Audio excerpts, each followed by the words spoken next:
Hello and welcome to Atlanta News First Sports Tonight. I'm Fred Khalil along with Scott Pennyman, our sports producer. Scotty, great to have you back in here. Great to be here, Fred. For Excuse sure. me. All right. I'm doing great. Topic number one, Jalen Carter had a disastrous pro day out in Athens. I mean, it was the young man's gone from 314 pounds to 323 pounds. That's from the combine weight to the pro day weight.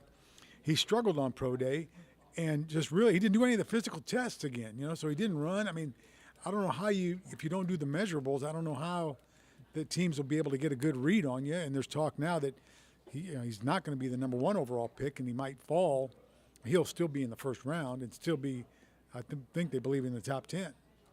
Yeah, I mean, I guess you would say that this offseason so far has gone about as bad as it could possibly be for Jalen Carter, right? I mean, it's been kind of disastrous, obviously starting with the terrible car accident. Now it doesn't seem like he was as prepared as he could have been or should have been for the combine. Didn't work out well for pro day. Right. He didn't work out at the combine. So yeah, I mean, it doesn't seem like that he's ready or has the mindset right now to prepare himself to play football. Now, I guess we can all speculate why that is. I mean, obviously Kirby said today that some of the things that he was dealing with probably slowed up some of his preparation for the combine. So that's understandable, right? Yeah. I mean, that would be. That'd be horrible to deal with. Yeah. I mean, that situation that's the worst.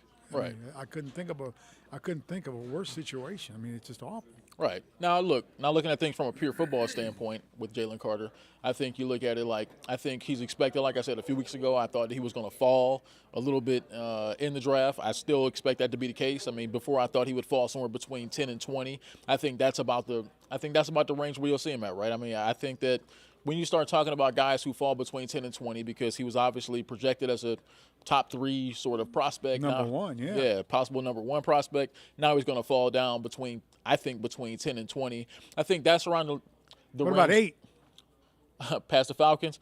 8. Hey, man, look.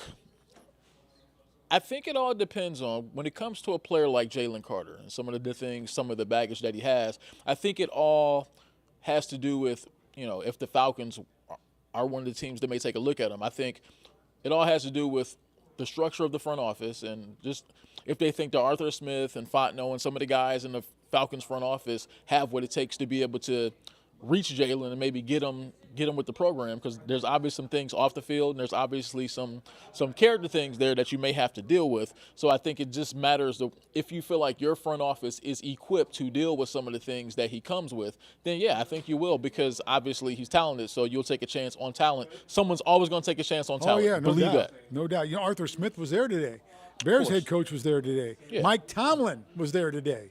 So, there were a lot of people there were representatives from all the teams, but those head coaches were there today. So that tells you something, that a lot of people want to get a look at this young man and see what he can do, because if he can play, I mean, if he is the real Jalen Carter that, dog fans have come to know, he's a beast, man. I mean, he's hard to stop, hard to block.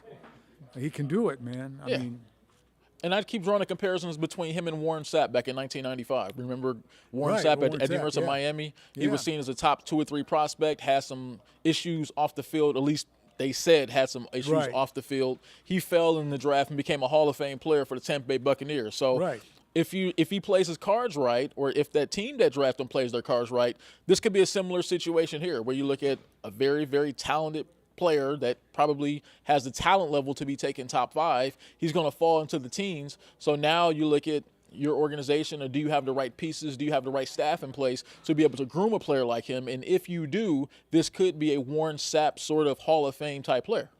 Well, it could be a Warren Sapp type player. I don't know, Hall of Fame. We're getting a little ahead of ourselves. But, I mean, I think, too, this is a guy who at 6'3" and that weight, he can play the interior, so he can play the inside, 0-1 technique kind of inside defensive lineman. So, I mean, I think it'd be interesting to see just exactly where he goes. And if he is at number 8, how do you pass him up?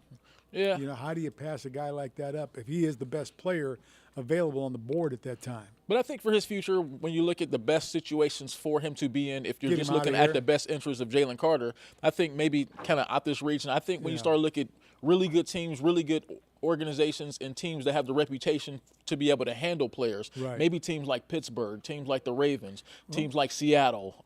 Mike Tomlin was there today. Exactly, So, Mike Tomlin, organizations like that, the Eagles, just really good, solid, strong organizations that compete year after year and have shown that they know how to handle players from top to bottom, whether it's, guys like Jalen Carter or just kind of players with a chip on their shoulder. I think he needs to go to an experienced organization with good head coaches, good, strong organization in place to be able to handle some of the things that he's been through.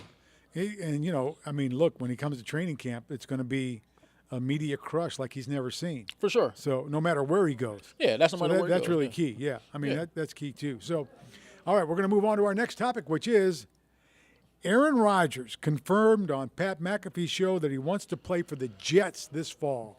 So not only is Aaron Rodgers obviously coming back, he wants to play for the Jets this fall. The new league year begins today, and that's when you can officially sign guys. Yep. So all the guys that you heard the Falcons signed or agreed to terms with all signed today. So Packers and Jets, though, need to work out compensation. So Aaron Rodgers has let himself know, or let everybody know, he wants to play for the Jets. Mm-hmm. He wants, let's go. But now the Packers and Jets have to work out compensation. That's going to be the key. Man, it seems like all those years Aaron Rodgers was in Green Bay sitting behind Brett Favre. Who would knew that one day he would become Brett Favre, right? Exactly. I was thinking the same thing. Right. Yeah. It's all the same steps, right? He toys with retirement for 3 years towards the end of his time in Green Bay and sort of keeps the whole organization waiting, watching what he's going to do. Basically, everyone is sort of holding their breath every offseason to see what Aaron Rodgers is going to do. And then, every year he decides to come back, of course, and decides to play. And he's 40 years old. And now he's almost 40 years old. He's 39. Yeah. And at the very same age that Brett Favre was when he joined the New York Jets, It looks like Aaron Rodgers is going to join the New York Jets. So I think that Aaron Rodgers learned a lot more than we knew sitting behind Brett Favre. Yeah, he did. And Favre, when he went there, the Jets won, but Favre got a little wild in the playoffs. If you remember, through that interception in the end zone, it cost him or then the Vikings too. Remember that? Yeah, when he joined the Vikings. Yeah. Caught him. Yeah. So so Aaron Rodgers is going to come back. The guy can play. We know that. For sure. Now, he's also talking, to the Jets brass about, hey, make sure I got these receivers, okay? He wants his receivers too.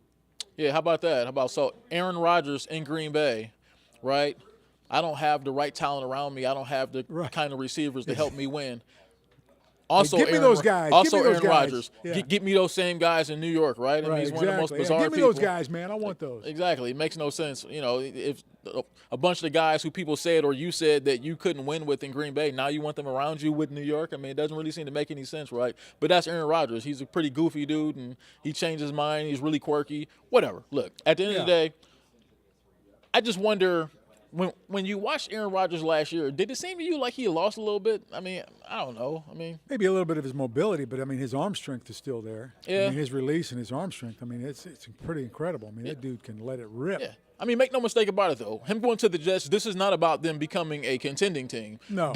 This is about winning a Super Bowl. This is about becoming a Super Bowl competitor. You have to be there. You have to win a Super Bowl if you're going to do that. They expected that from Favre, too, though. Right, exactly. And they didn't get it. Right.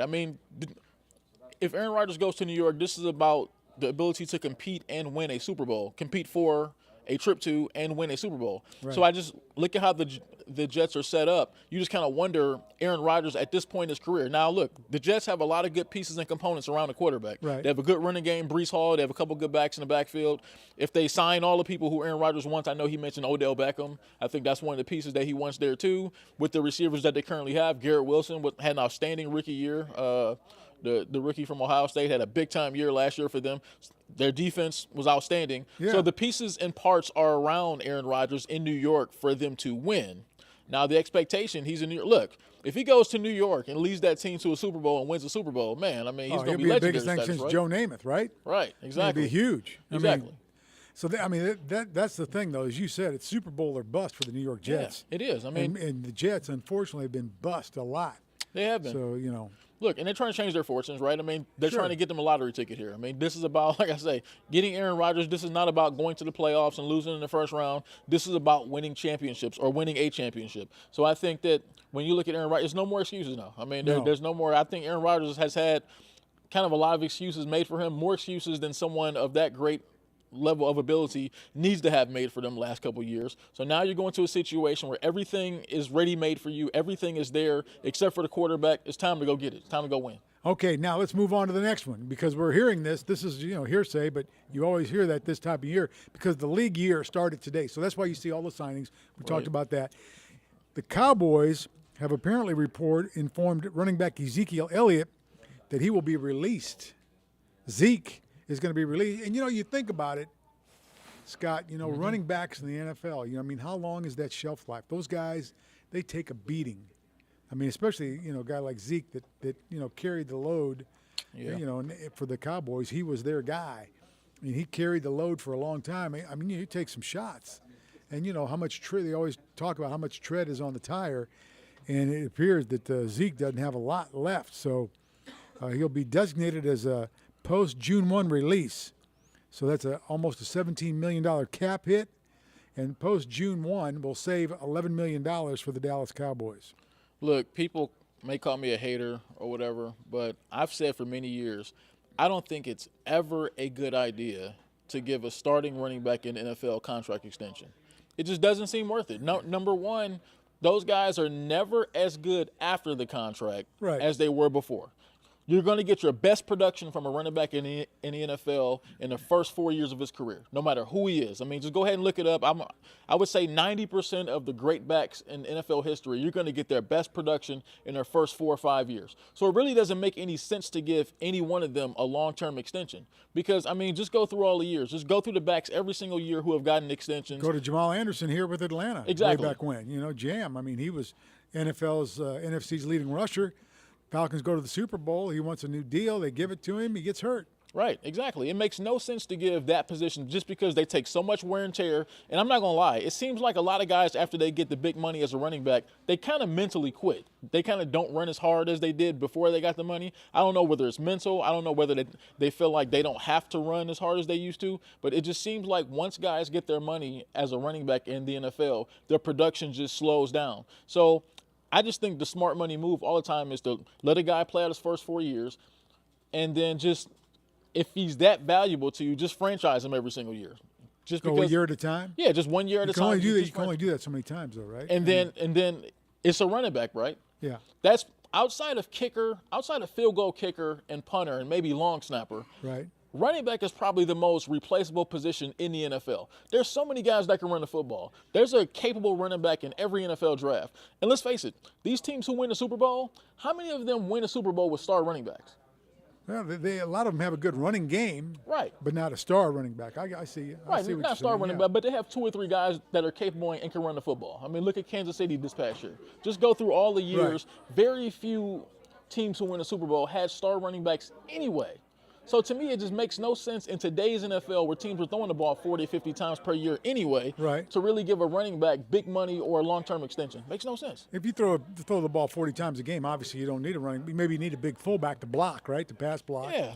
But, yeah, the running back, I got you, yeah. So you're saying get a serviceable running back, a guy that you can give the ball to 20 times a game, and then maybe mix him up with the fullback or something. And, that's when – well, I'm not going to – this is not a fair comparison in Dallas because, I'm about ready to say Emmett and Moose Johnston, so that's not a fair comparison. But that was a different time, too. Yeah, it was a different time, yeah. Right. It was a different back when Emmitt Smith was running the football, you still had backs that would carry the ball 25. You had workhorse backs. You had teams that would only throw the ball 25 times. Guys like Emmitt Smith, Thurman Thomas, Barry Sanders would run the ball 30 times. You had a mammoth offensive line. You had Troy Aikman and Jim Kelly as your quarterbacks. Right, exactly. Yeah. Let's be real. The game isn't played like that anymore. I think the ideal situation now is to have 2 or 3 solid running backs in the backfield, all of them making under $1 million or $1.5 million. Just get a couple young running backs. No, that's not. That's the new league year started, man. There's more money now. There's more TV money. You're giving them like last year's minimum. Come on, man. No, look, I'm telling you, the perfect scenario for running back is to get you 2 or 3 young guys in the backfield. Let them run hard, let each one of those guys run the ball 7 or 8 times a game. That's the running game in 2023. There's no more let me just pound this guy. Gone are the days of giving the ball to Franco Harris 35 times. That's Franco, baby. NFL. Run, Paisano, run, baby. Right. That's it, man. That was great. Those days are over, man. Nobody's giving the ball to a running back 30 times a game. Look, You may have known before, right? I'm a Cleveland Browns fan. I mean, I love Nick Chubb. But if the Browns could off Nick Chubb right now for a first-round pick, I'd be in favor of it. Yeah, well, Just yeah, I mean, because- 'cause it's about that time, yeah. Exactly. I mean, you're not going to find Leroy Kelly again, right?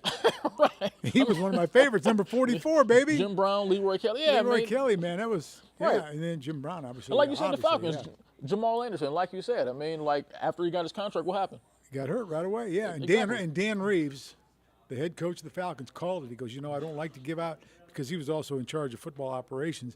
And he took the Falcons, the old Falcons, Yeah.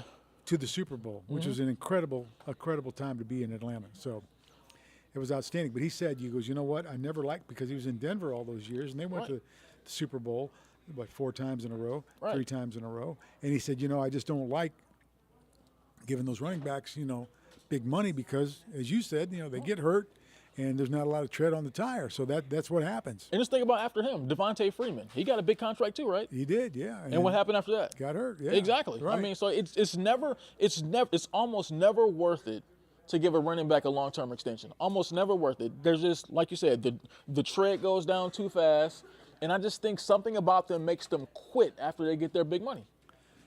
Okay, let's move on to the NCAA tournament. 4. Okay, here we go. Indiana, some games to talk about tomorrow. Kennesaw State takes on Xavier. All right. I'm going to talk about my Indiana Hoosiers. They're Go taking for on it. Kent State. Right? Yeah, man. Kent. Yeah. Kent State. They're back Kent. to being Kent State again. The right? Flashes. The Golden Flashes. Indiana handled Xavier. That was back in the non-conference area in December. Yeah. So the Kennesaw State could watch that tape and see how Indiana handled Xavier. I would assume they did it with better players, but Oh, man. You said that's Indiana versus Kent State? no, yeah, Kent State, yeah, Indiana. See, I remember, and I don't know if you remember this. Oh, here we go. No, it's not that long ago. This guy went to Cleveland State. Well, no, it's Oh, not. not that one? I'm Okay. bringing up a different one here. Oh, So back in, Indiana's had a few. I remember because I was in college, 2002. Kent State went on a magical run to the Elite Eight. They were just. It was Yeah. a magical run, and guess who put them out? Indiana? Indiana. I think they That hit was like. the year that Indiana went to the Final Four and went to the championship game and lost Yep. here in Atlanta. Yep, and I think To it was. Maryland. I think they had a guy named Coverdale, Tom Coverdale. He hit like 6 or Yeah. 7 3-pointers. Yeah, yep. In the first half of that game, and it sunk Kent State. Yeah, it was, yeah. I do remember that, yeah. They had like Jared Jeffries and those guys in Indiana. Yeah. Right, they were rolling. Mike Davis, that was Mike Davis' Davis. first year. He took over for Bob Knight, Yeah. and yeah. So the I'm gonna be, I'm gonna be rooting for the Flashes, man, because they owe Indiana. I'm an Ohio guy. I'm rooting for the Flashes. Kent State is like 30 minutes away from where I grew up, so I think they owe them some payback, man. Well, here you go. You got another Ohio team, Xavier, right? They're taking Right. on Kennesaw State. So the Owls and Musketeers. Now see, that's different. I'm rooting for Kennesaw State in that one. He knows where he lives.